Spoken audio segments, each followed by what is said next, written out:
کہا میری بیوی بہت بد زبان ہے، میں کئی دفعہ طلاق دینے کی سوچ چکا ہوں، لیکن میرے 3 بچے ہو چکے ہیں، بچوں کو دیکھتا ہوں تو پھر میں اپنے صبر کا گھونٹ پی لیتا ہوں، ورنہ میرا جی چاہتا ہے اس کو ابھی طلاق دے کے گھر سے نکال دوں۔ دولت بھی موجود ہے، خوبصورتی بھی موجود ہے، شکل بھی موجود ہے، عزت بھی موجود ہے، سہولت بھی موجود ہے، کیا چیز موجود نہیں؟ ایک خاتون مجھے ملنے آئی، ملانے والے نے مجھ سے کہا کہ اس کا خاوند کھربوں پتی، ارب پتی نہیں، کھرب پتی آدمی ہے، کھرب پتی پاکستان میں 2 4 10 آدمی ہیں۔ اس خاتون نے آ کر میرے سامنے بولنے سے پہلے ہی رونا شروع کر دیا، ورنہ پہلے کوئی عورت یا مرد آ کے دکھڑا سناتا ہے پھر روتا ہے، وہ روئی پہلے اور بعد وہ کہنے لگی مولانا صاحب مجھے لوگ بڑا خوش قسمت سمجھتے ہیں کہ میں بہت بڑے مالدار کی بیگم ہوں، لیکن میں لعنت بھیجتی ہوں اس کی دولت پر کہ اس کا رویہ ہی میرے ساتھ اچھا نہیں، تو میں ہیرے کے سیٹ کیا کروں، میں سونے چاندی کے سیٹ کیا کروں، میں یہ کروڑوں روپے کی گاڑی کو کیا کروں جب میرے خاوند کا رویہ ہی میرے ساتھ انسانوں والا نہیں ہے اور اس کے اخلاق اچھے نہیں ہیں۔ میں آگ لگا دوں اس ساری دھن دولت کو، مجھے محبت چاہیے، اخلاق چاہیے، وہ کوئی نہیں اس کے پاس۔ چند دن بعد دوسرا واقعہ سنا، ایک نوجوان بڑا خوبصورت، وہ بھی اسی طرح لیکن اتنا مالدار، کافی مالدار، وہ آ کے میرے پاس بیٹھ کے رونے لگا، مولانا صاحب اب میں کیا کروں، میری زندگی برباد ہو گئی، میرا اتنا عالی شان گھر ہے، اتنی اچھی میری کمائی ہے، آمدنی ہے، لیکن میں کیا کروں۔ یہ اسی کے الفاظ بتانے لگا ہوں، میری بیوی کی زبان 20 فٹ لمبی ہے، میں کہا رکھ دی کتنے 20 فٹ چاہتے، میں کہا بچوں 19 فٹ کٹ دے شاید کچھ کم بن جاوے۔ کہا میری بیوی بہت بد زبان ہے، میں کئی دفعہ طلاق دینے کی سوچ چکا ہوں، لیکن میرے 3 بچے ہو چکے ہیں، بچوں کو دیکھتا ہوں تو پھر میں اپنے صبر کا گھونٹ پی لیتا ہوں، ورنہ میرا جی چاہتا ہے اس کو ابھی طلاق دے کے گھر سے نکال دوں۔ دولت بھی موجود ہے، خوبصورتی بھی موجود ہے، شکل بھی موجود ہے، عزت بھی موجود ہے، سہولت بھی موجود ہے، کیا چیز موجود نہیں؟ اخلاق موجود نہیں، حسن سلوک موجود نہیں، پیار محبت موجود نہیں۔ اب اپنے گھروں میں اگر خوشی دیکھنا چاہتے ہیں، ہر رشتے کو اگر آپ آباد کرنا چاہتے ہیں تو میرے نبی والی محبت دینا سیکھیں، میرے نبی والی محبت دینا سیکھیں، اپنے بچوں کو بھی، اپنی اولاد کو بھی، اپنے بہن بھائیوں کو، اپنے ماں باپ کو، ساس بہو کو، بہو ساس کو، سسر بہو کو، بہو سسر کو، بھائی بھائی کو، بہن بہن کو، اللہ کے واسطے برداشت کرنا سیکھو۔ مجھے میرے رب کی قسم ساری دنیا کا چین و سکون برداشت میں ہے، صبر میں ہے، صبر میں ہے، صبر میں ہے۔ زبان ایک نوجوان میرے پاس آیا، کہا جی میری بیوی سے لڑائی ہوتی، مجھے کوئی تعویذ دو۔ میں نے کہا بیویوں پہ تعویذ اثر ہی نہیں کرتا۔ کہنے کا کیا کروں؟ میں نے کہا ایک عمل بتاتا ہوں، سنت عمل، کہ 1-2 لقمے اپنے ہاتھ سے بیوی کو کھلا دیا کرو۔ وہ کہنے لگا اس سے کیا ہوگا؟ میں نے کہا تو تم دیکھو گے، پھر میں پوچھوں گا تم سے کیا ہوگا۔ میں نے کہا یہ سنت عمل ہے، اس سے محبت بڑھے گی۔ کوئی 8-10 دن گزرے تو اس کا فون ویسے آ گیا حال احوال پوچھنے میرا، تو مجھے اپنی بات یاد آ گئی۔ میں نے کہا میری بات پہ عمل کیا تھا؟ کہنے لگا نہیں۔ میں نے کہا کیوں؟ کہنے لگا شرم آتی۔ میں نے کہا لڑتے ہوئے شرم نہیں آتی؟ کبھی کوئی کمزور سے بھی لڑتا، عورت تو بیچاری کمزور ہے، چلو یہاں کی عورتیں طاقتور ہیں، سنا ہے کہ بڑی شیرنیاں ہیں اور ان کے خامد سارے بکری، یہ شیر ہیں، الٹا ہی کام ہے، یہاں عورتیں شیر ہے، خامد بکریاں ہیں۔ چلو بھائی تم مہربانی کر کے اپنے خامدوں کو عزت دو، اور ان سے کہتا اپنی بیویوں کو عزت دو، محبت سے رہو۔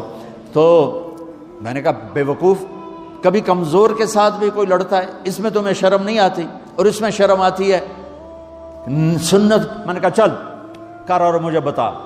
کوئی 2 گھنٹے بعد اس کا فون آیا، کہا مولانا دوپہر کا کھانا تھا، میں نے اپنی بیوی کے منہ میں لقمہ جو دیا نا تو اس کا منہ وہیں کھلا رہ گیا۔ وہ کہنے لگی تو نے خود تو کیا نہیں، کسی نے تجھے بتایا ہے؟ کس نے بتایا؟ تو بتا، تیرے اندر یہ ظرف نہیں ہے، تمہیں یہ سبق کس نے پڑھایا ہے؟ اس نے کہا مجھے یہ سبق مولوی طارق جمیل نے پڑھایا۔ تو کہنے لگا میری بیوی نے ایسے اپنی جھولی اٹھا لی اور کہا مولوی طارق جمیل اللہ اس کے بچوں کو سلامت رکھے جس نے تمہیں انسان بنایا۔ میرے بھائی بہنوں صبر کرنا سیکھو۔ ہماری ایک دھوبن تھی ماسی شریفہ، مر گئی بیچاری، تو وہ آ گئی میری بہن کے پاس، چھوٹا قد، موٹی ڈٹی تو بڑی لڑکی، پوری شیرنی۔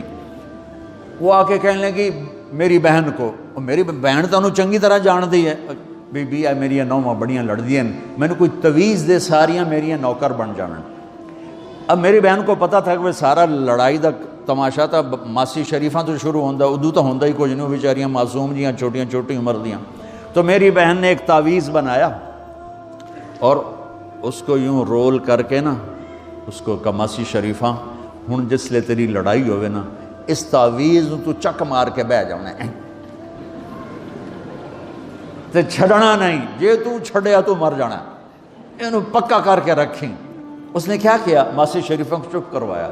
اب ہمارا دیہاتی ماحول ہے, تعویذوں کی بڑا عقیدت ہے, صحیح تعویذ تو اثر کرتے ہیں لیکن اکثر تو ہیرا پھیری والے بیٹھے ہوئے سارے ہی. تو اللہ ماشاء اللہ, تو 8ویں دن وہ آ گئی, بی بی تو بڑا چنگا تعویذ دیتا, ساری لڑائی ختم ہو گئی. کیوں کہ ماسی شریفاں چپ ہو گئی. تو میں ان ساری مستورات کو یہ تعویذ دے کے جا رہا ہوں, یہ سب لے لو, یہ مرد بھی لے لو, اور جب کوئی جھگڑا ہو اے یہاں رکھ کے چپ کر کے بیٹھ جانا, آپ کی لڑائیاں ختم ہو جائیں.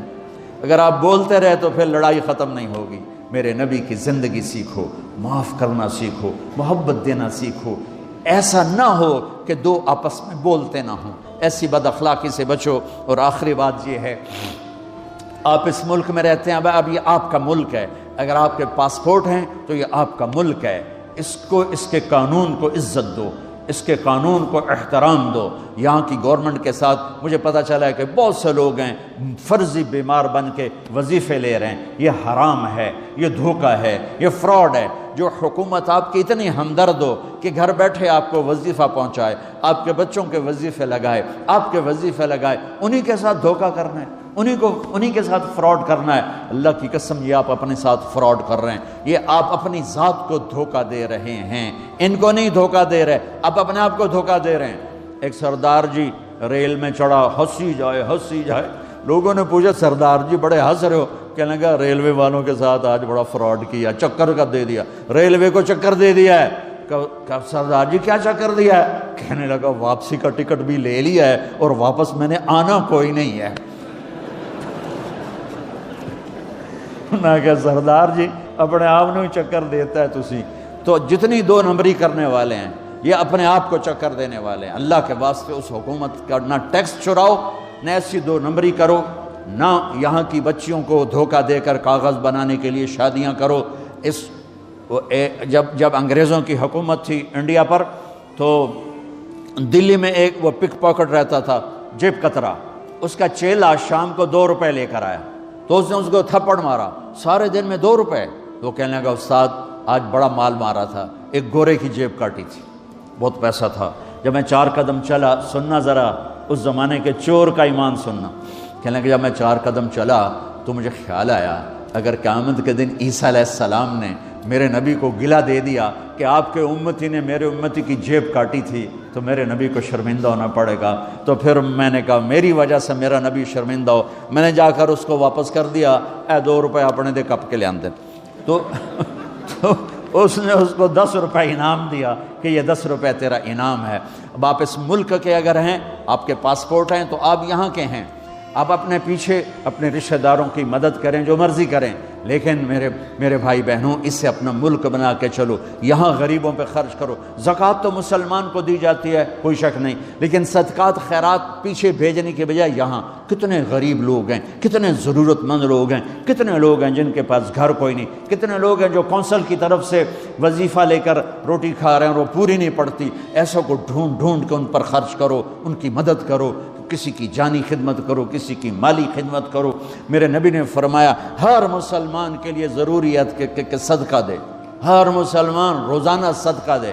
تو صحابہ نے کہا یا رسول اللہ پیسے نہ ہوں تو آپ کہتے چلو کوئی بات نہیں. کہا نہیں سنو, آپ نے کہا بازار میں جا کے مزدوری کرے اور مزدوری کی قیمت وصول کر کے صدقہ کرے. صدقہ اتنا ضروری ہے, بلاؤں کو ٹال دیتا ہے, مصیبتوں کو ٹال دیتا ہے. تو یہاں رہنے والے یہاں کے قانون کا احترام کریں, یہاں کے قانون کو عزت دیں, اللہ کے واسطے 2 نمبری نہ کریں.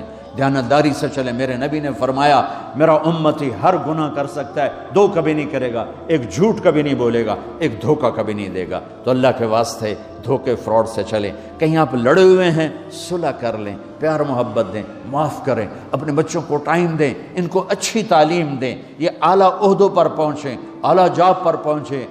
ضروری نہیں ہے کہ تمہاری طرح مزدوریاں ہی کریں، ان کی تعلیم کا یہاں سکول بناؤ، یہاں کالج بناؤ، اپنے سکول بناؤ، اپنے کالج بناؤ، اپنی اولاد کو اچھی سے اچھی تعلیم دو کہ یہ آگے چل کے بڑے شعبوں پر اور بڑی جاب پر پہنچیں اور تمہارے لیے عزت بنے، باعث عزت بنے، باعث افتخار بنے۔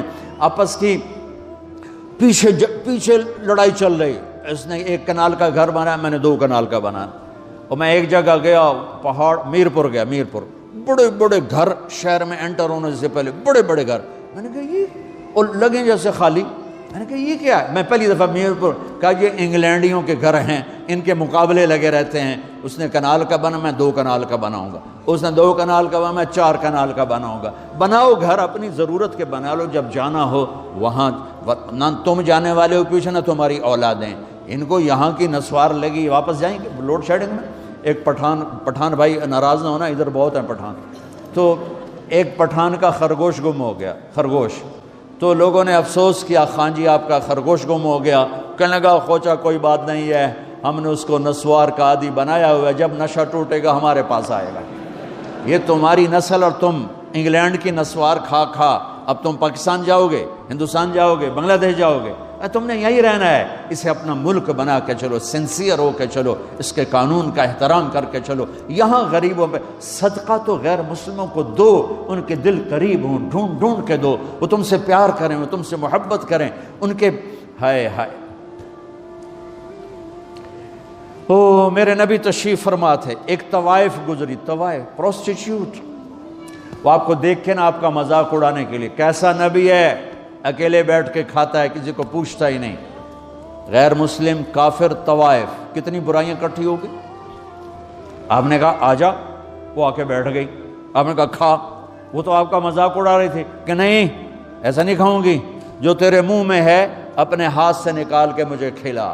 اس کا خیال تھا یہ مجھے ڈانٹیں گے، کہیں گے اس کو اٹھاؤ، 2 چھتر مارو، اس کو دفع کرو، میں کہوں گی دیکھو تمہارا نبی کیسا ہے، اتنا بد اخلاق۔ تو انہوں نے کہا نہیں، جو تیرے منہ میں ہے وہ نکال اور اپنے ہاتھوں سے میرے منہ میں ڈال۔ میرے نبی نے کہا یہ لو، آپ نے لقمہ منہ سے نکالا اور اس کے منہ میں ڈالا۔ اب پنجابی کی مثال ہے، کبے نو لت لگی اور سدھا ہو گیا۔ میرے نبی کے منہ کا لعاب جب اس طوائف کے منہ میں گیا، وہ ساتھ ہی کلمہ پڑھ گئی، ایمان لے آئی اور مدینے کی شریف ترین عورت بن گئی۔ میرے نبی تو اس طرح اخلاق والے تھے۔ یہاں تو نوکر سسٹم نہیں، میں پاکستان میں بھی روتا رہتا ہوں کہ نوکروں کے برتن الگ ہیں اور مالکوں کے برتن الگ ہیں، عورتوں کی نوکروں کی پلیٹ الگ ہے اور مالکوں کی پلیٹ الگ ہے۔ میرے نبی نے طائف کے کافر آئے، روزانہ ان کے ساتھ بیٹھ کے رات کو کھانا کھاتے تھے، ان کا جھوٹا کھاتے تھے۔ یہ اخلاق تھے جس نے انہیں کلمے میں داخل کر دیا۔ نجران کے جوڑ نظر آئے گا، اور میرے رب کی سنو، ان استقالنی عقلت لا، تو توبہ توڑ کے لے آئے 1 دفعہ یا 1000 دفعہ، ایسا جوڑوں گا کہ جوڑ نظر ہی نہیں آئے گا، بے جوڑ کر دوں۔ اور یہ تیرے کرام کاتبین کو بھی نہیں پتہ چلے گا کہ یہ توبہ ٹوٹی ہوئی ہے اور ٹوٹ کے جڑی ہے یا ٹوٹی نہیں۔ اللہ ایسی توبہ ہماری قبول کرے گا۔ جب ہو توبہ کرو، جب ہو توبہ کرو۔ تو نیت کرتے ہو توبہ کی؟ اگر ہم نے سچے دل سے کر لی تو اللہ کی قسم یہیں بیٹھے بیٹھے ہم سب ایسے ہو جائیں گے جیسے ماں کے پیٹ سے نکلے ہوں۔ اور پھر اگر ٹوٹ جاتی ہے، وہاں جا کے ٹوٹ جاتی، پھر کہنا یا اللہ میری توبہ۔ ماں تنگ آ کے شاید بچے کو مارنے لگ جائے، لیکن میرا رب کبھی تنگ نہیں پڑتا، جب بھی جھکو گے معاف کرے گا، جب بھی جھکو گے معاف کرے گا۔ اللہ تعالی ہمیں توفیق دے۔ تو میرے ساتھ کہو یا اللہ میری توبہ، پھر کہو یا اللہ میری توبہ، پھر کہو یا اللہ میری توبہ۔ اب اگر دل سے ہے تو سب معاف ہو گیا۔ آپ سب کو مبارک ہو۔ اللہ اللہ ہے مجھ مجھ پر پہرا دے گا کون لڑائی میں، مجھ پر پہرا دے گا کون لڑائی میں، مجھ پر پہرا دے گا کون لڑائی میں، مجھ پر پہرا دے گا کون لڑائی میں۔ میں صدیق اکبر آقا بول پڑے، بول پڑے، مٹھی سے ابو جہل کی کنکر بول پڑے، اللہ اللہ حی، اللہ اللہ حی، اللہ